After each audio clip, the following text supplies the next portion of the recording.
Hello guys, ito nakuha ng asawa ko dito sa Sabah na meron sa loob ng Sabah ng buto. Ano ito?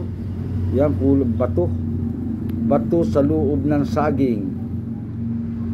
Totoo kaya ito? Ito sinasabing, ayan, sana mutya ng saging.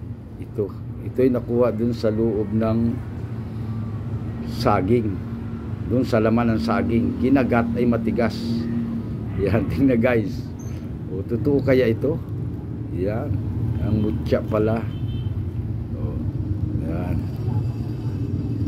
Yan ang mutya ng saging.